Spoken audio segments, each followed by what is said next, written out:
श्री स्वामी समर्थ, श्री गुरुदेव दत्त. आपल्या चॅनलवर सगळ्यांचे स्वागत. आज मी तुम्हाला आपल्या चॅनलवर येत्या 29 जुलैला गुरुपौर्णिमेनिमित्त जे पारायण करायचे आहे त्या पारायणामध्ये गुरुचरित्र पारायण कशा प्रकारे करायचे त्याची मी थोडक्यात माहिती देणार आहे.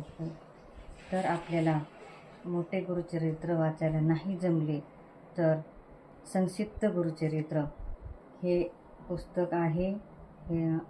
हा ग्रंथ वाचायला 1 ते 45 मिनटं, अर्धा तास 45 मिनटं लागतात. तुम्ही संपूर्ण मोठे गुरुचरित्र नाही जमले तर तुम्हाला 11 दिवसात संक्षिप्त गुरुचरित्राचे पारायण तुम्ही करू शकता. पण हा ग्रंथ तुम्हाला स्वामींच्या मठात किंवा ऑनलाईन तुम्ही मागवू शकता. गुरुचरित्र पारायण करायचं असेल संक्षिप्त गुरुचरित्र पारायण करा, नाहीतर मोठे गुरुचरित्र पारायण करा. तुम्हाला संकल्प हा सोडावाच लागेल. तर मी अगोदर व्हिडिओमध्ये तुम्हाला संकल्प दाखवला आहे, तसं संकल्प करा तुम्ही आणि नंतर सेवा चालू करा. त्याच्या अगोदर एक माळ स्वामी समर्थांची ही घ्यायचीच आहे. अभिषेक करायचाच आहे. अभिषेक करायचा. संकल्प सोडल्यानंतर जर तुम्हाला पूजा मांडून जर करायचं असेल संक्षिप्त गुरुचरित्र तर एक पाट ठेवायचं, त्याच्यावर पिवळे वस्त्र किंवा लाल वस्त्र ठेवायचं, त्याच्यावर तांदूळ घालायचे. आपल्या डाव्या हाताला कळस मांडायचा, तांब्या भरून पाणी ठेवायचं, त्यात हळदी कुंकू अक्षदा रुपयाचे नाणे सुपारी घालायची, 5 पाने एक घालायची, नारळ वर घालायचा आणि नंतर त्याच्या पुढं गुरुदत्त महाराजांची मूर्ती किंवा स्वामींची मूर्ती फोटो काय असेल ते तुम्ही ठेवायचा. खडीसाखरेचा नैवेद्य ठेवायचा आणि छोटासा तांब्या फुलपात्र पाणी भरून ठेवायचं आणि तुपाचा दिवा तुम्हाला शक्य असेल तर तुपाचा, नसेल तर तेलाचा दिवा अखंड अगरबत्ती लावून ही सेवा करायची आहे. तर ही सेवा 19 तारखेला रविवारी 19 जुलै रविवारी 11 दिवसाचे जर पारायण करायचं असेल तर रविवारी 19 तारीख आहे, त्या दिवशी तुम्हाला चालू करावे लागेल. नंतर 29 तारखेला त्याचं उद्यापन करावं लागेल. उद्यापना दिवशी असं काही करायचं नाही की फक्त ब्राह्मणाला दान दक्षिणा वस्त्र द्यायचे.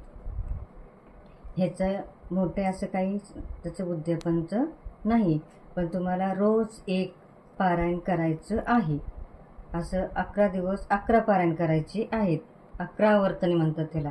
जर 11 आवर्तने नाही जमले तुम्हाला 7 करा, 7 नाही जमले 5 करा, 5 नाही जमले तुम्ही 29 जुलैला 1 केलं तरी चालेल. संकल्पयुक्त करा. पण संकल्पयुक्त सेवा करत असताना अन्न चालत नाही. म्हणून स्वतः घरातच बनवलेलं तुम्हाला जेवण बनवायचं आहे. कांदा लसूण चालेल 21, पण अन्न नाही. मोठ्या गुरुचरित्र वाचताना कांदा लसूण नाही चालत, पण ह्या ग्रंथाचा एवढे नियम नाहीत. त्यामुळे कुत्र्यांना ते खाऊ घालणे, गाईला खाऊ घालणे आजच्या दिवशी हा नाही. हे मोठे गुरुचरित्र वाचताना ते करायचं असतं. पण हे छोटे संक्षिप्त गुरुचरित्र पारायण करत असताना असं काही करावं लागत नाही. तुम्ही फक्त संकल्प सोडा आणि तुम्हाला जर पूजा मांडायची असेल, पूजा पण मांडली नाही तरी चालते. पूजा जर तुम्हाला आवडत असेल तरी तुम्ही आवडीने मांडू शकता, पण ती हलवायची नाही. पूजा रोज ती तशीच ठेवायची. फक्त अभिषेक घालायला स्वामींचा किंवा दत्त महाराजांचा काय असेल तुमच्याकडे मूर्ती तर अभिषेक घालायचा. रोज अभिषेक घालायचा. 11 दिवस 5 दिवस काय तुम्ही जे संकल्प केला असेल किती दिवसाचा तर ते अभिषेक घालूनच एक माळ स्वामींची किंवा दत्त महाराजांची करायची. मगच सुरुवात करायची पारायणला ग्रंथ वाचायला.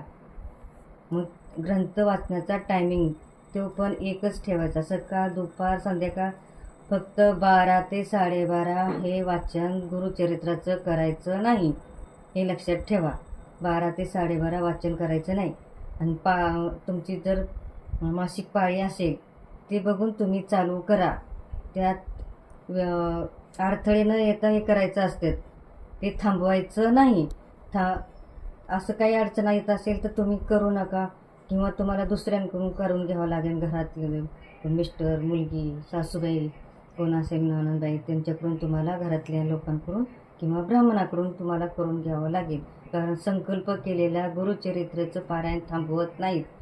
अडचण आली तर मग पाळी कधी येणार आहे आपली ते बघून किंवा घरात काही अडचणी येणार आहेत का, लग्नाला वगैरे कुठे जायचे आहे का, हे बघून तुम्ही संकल्प करा आणि तसं पारायणाला सुरुवात करा. आणि जर काही अडचणी आल्या तर तुम्हाला पारायण दुसऱ्यांकडून करून घ्यावं लागेल. खंड पाडत नाहीत पारायणात. आणि नंतर तेही नाही जमलं तर आपल्याला जर जॉबचे ह्यानी घरात लहान मुलं असेल तर आपल्याला पारायण करायला नाही जमत, तर आपल्याला गुरुचरित्राचा 14वा अध्याय हा फक्त 5 मिनिटे लागतात ह्या अध्याय वाचायला. तुम्ही कोणत्याही टायमिंगला तुम्ही तो वाचू शकता. तुम्हाला जर स्वामींची कोणत्याही प्रकारे सेवाच करायची आहे तर अशाही प्रकारे तुम्ही सेवा करू शकता. 14वा अध्याय हा तुम्ही 11 दिवस वाचू शकता, संकल्पयुक्त वाचू शकता. तुम्हाला खरंच गुरुला काय आपली दक्षिणा द्यायची म्हणून तुम्ही ही निस्वार्थीपणे न संकल्प करता पण तुम्ही सेवा करू शकता. 14वा अध्याय वाचायचा. त्यानंतर मोठ्या ग्रंथातला 14वा अध्याय हा वाचायचा नाही. मोठ्या ग्रंथाला हात लावायचा नाही. हा कारण गुरुचरित्र हा ग्रंथ खूप पवित्र ग्रंथ आहे. त्या ग्रंथाला रोज हात लावायचा नसतो. त्यामुळे हे छोटे बुक्स मिळतात अध्यायाचे, 14वा अध्यायाचे, 18वा अध्यायाचे, संक्षिप्त गुरुचरित्र, हे वेगळे बुक्स आहेत छोटे छोटे, ते वेगळे आणायचे. मोठ्या ग्रंथातले वाचायचा नाही अध्याय. हा छोट्याच बुकमधला 14वा अध्याय वाचायचा. त्यानंतर हा 18वा अध्याय आहे. हा पण ज्यांना पैशाचे प्रॉब्लेम आहेत त्यांनी हा तर अवश्य वाचावा. रोज हा 5 मिनटं लागतो वाचायला. जर ज्यांना काही स्वामींची सेवा करायला जमत नाही तर ते छोटी छोटी तुम्हाला ही सेवा करून पण आपण गुरुचरित्र पारायण करू शकता. हा व्हिडिओ आवडला असेल तर तुम्ही शेअर करा, लाईक करा, सबस्क्राईब करा. श्री स्वामी समर्थ. श्री गुरुदेव दत्त.